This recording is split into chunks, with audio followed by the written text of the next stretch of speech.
There you go. Go. Hi, my name is Tejas and I'm 20 years old. Hi, I'm Tamia and I'm 20. Dylan, 5, and I'm 19. My name is Parita and I'm 20 years old.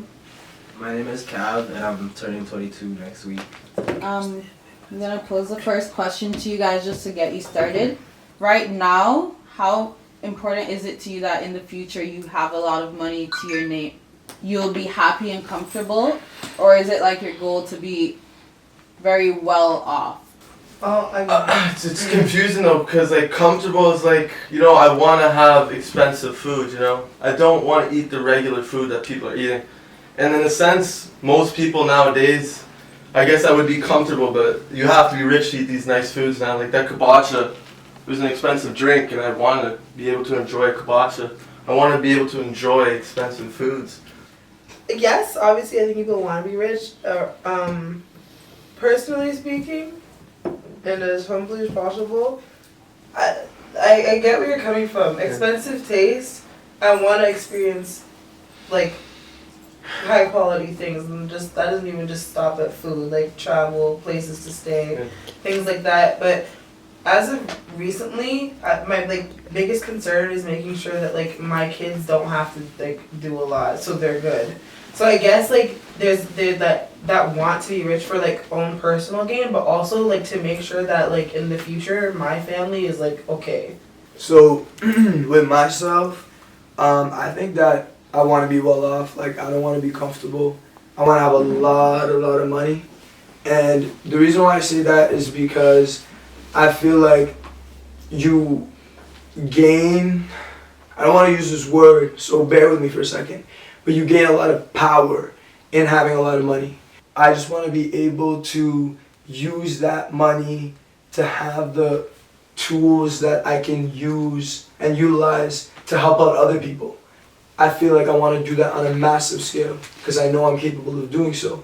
So just to go back to what you guys were saying before too, you wanted to be more well off rather than comfortable. Do you feel like having money will bring you happiness in the future? I don't think it'll bring me happiness in a sense, but I think it'll bring me freedom.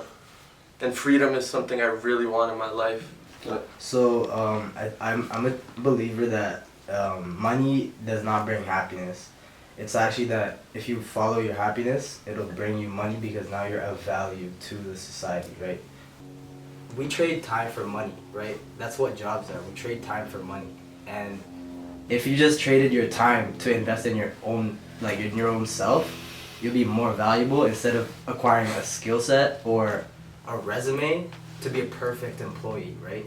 I have ADHD, so studying is hard for me, but all the things that I get distracted doing are the things that I actually pay more attention to. So why don't I just keep doing those things? To piggyback off his point, I'm kind of 50-50 on this scale. Like, I do believe that money can buy happiness, but I also believe that it won't in certain aspects. But I also feel like what someone's version of rich, everyone's on a different level with that.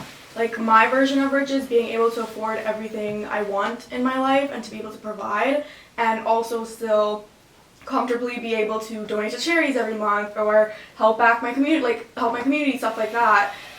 But when I hear rich, I hear like, I want billions of dollars, I want these fancy cars, I want a private jet, which is not my case. Like, rich to me is just being able to provide, being able to fulfill everything I want in my life and to be comfortable in that sense.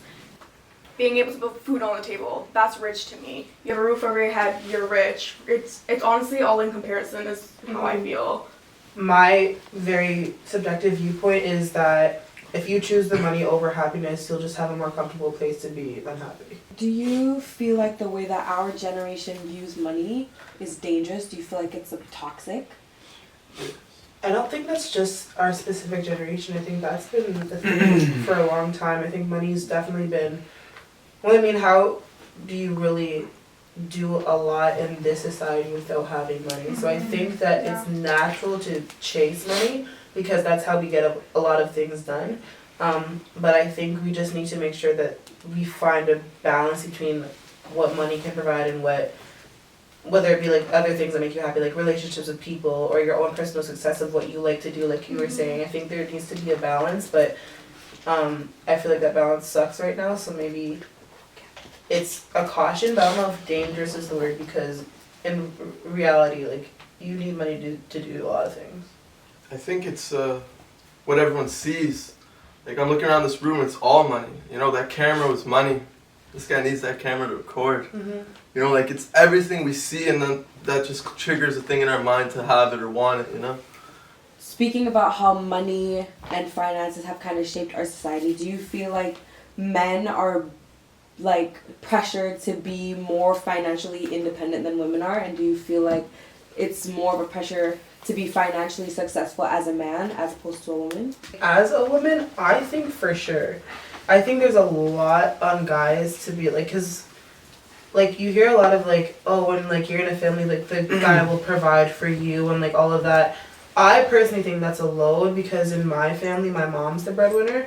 So for me, that doesn't make any sense, but I think it's definitely huge, because even if you take like an example of like a rap song, like the City Girls, for example, it's like, don't like talk to me if you can't buy me this or if you don't have this, but like there's no like really rap songs, well, that I've heard of guys being like, oh, like she has to have this amount of money to buy me this. So I think there's definitely expectation on guys to have money to like fulfill like, the woman, and I feel like that's completely bull. How much of your perspective of money do you think comes from how you were brought up and the messages you were sent surrounding money in your home? Okay, so my parents, they brought me from Sri Lanka. I'm an immigrant, so I came here when I was 4 years old, and I'm so grateful for them for bringing me to Canada, where I have more opportunities.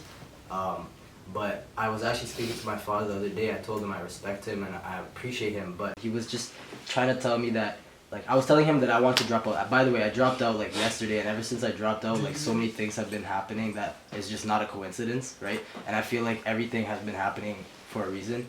Anyway, so I was speaking to my dad. I was talking to him. I was like, Dad, I'm dropping out because I'm not happy. And he was just focused on the money. He's like, how are you going to be able to pay for this and pay for that and da-da-da, right? But see, that's where he's so, his view on money is different from mine. And so it's like, that's like a mutual understanding now, right? With him, he's so focused on the money. With me, I'm more focused on just being happy, right? And I just trust that, you know, by following my happiness, it's just going to come. Like, the law of the universe states that if you give, by consequence you shall receive, right? So if you just give value to the universe, by consequence you're gonna receive positive vibrations into your life. Like a boomerang effect. Exactly. And then finally, obviously, looking at today's economy and the way that we struggle, you know, university and school and all, millennials and Gen X can't seem to manage their money. Do you have any insight on why we might be struggling? Yeah, because people are spending their money on things that won't return money to them, and pointless things. in a sense. Lack of financial literacy. Yeah. We don't get taught that at school. I mean, in high school I had one economics class and we didn't really touch upon like stocks and stuff like that ever. It was just basic econ, like micro and macro.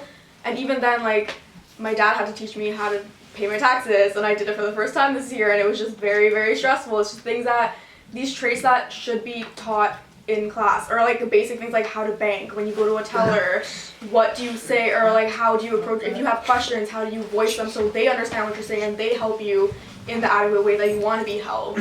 I worked for a bank for like a few months. I didn't know a single thing about the job I was doing, and I learned everything within like the 6 or 7 weeks of training, and I'm like, I didn't know I had to do that. So I had to go home, tell my dad, hey, did you know about this? And he would say yes or no. And then at that point, I started looking at the files and stuff that my dad would deal with, and I'd be like, this is wrong, maybe we should change this to this makes more sense. It's because I got educated. So I feel like learning those basic skills are very, very important, and that is what we are 100% lacking in this generation. So I just wanted to add on to what Parita was saying and put this into perspective because it blows my mind. I took a course last year called Personal Finance. It was an elective, and that class filled up so goddamn fast. So there was only 2 cores, so that means only a maximum of like 60 people could be in that course for that semester. Is only offered once a year. And in this course, I learned about house mortgages, auto insurance, life insurance, taxes, so much shit that I had no idea about.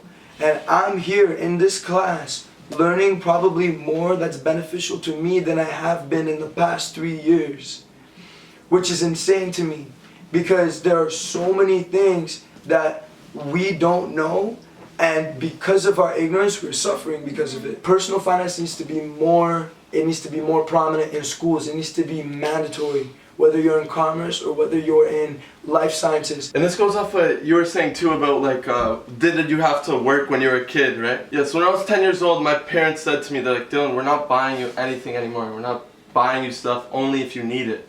So then I was in a position where I had a girlfriend and I'm like, I want to take her to Dairy Queen, I want to take her to the convenience store. So I started to work for my money. And I also had to save it. My dad said this to me. My dad was a banker, so I feel very privileged of how I used my money and saved it. He said, everything someone gives you, Dylan, if you get a birthday and they give you $100, Dylan, you put 50% of that in the bank.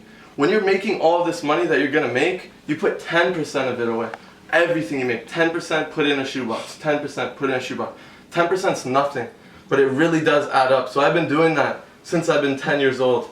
And I think that is the best way, because you do need money and you do need to save.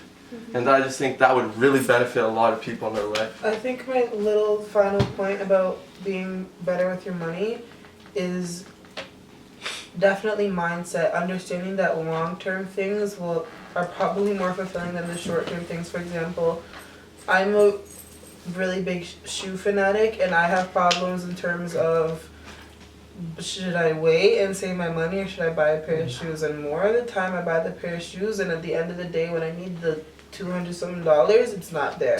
But what do I have? Some stupid shoes. Yeah. So I would say to make sure that you think about how you're spending your money and how it can better help you in the future, because I swear to God, the shoe or the pant, you have pants and you have shoes, so use them and save your money. It'll help you out. Yeah.